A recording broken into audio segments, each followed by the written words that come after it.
Why do 90% of home cooks crave crispy chicken thighs? Because they're simply irresistible. Let's dive in. First things first, preheat that oven to a sizzling 425 degrees Fahrenheit.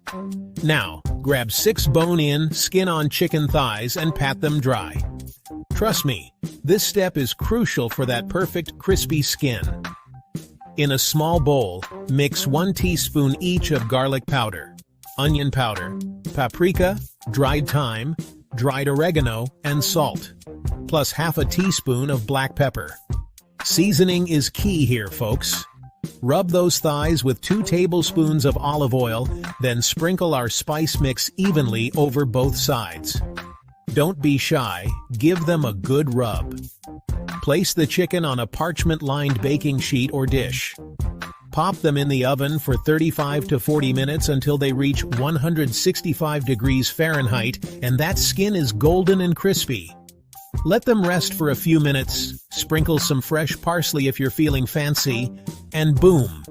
You've got yourself some mouth-watering, juicy oven-baked chicken thighs. Enjoy!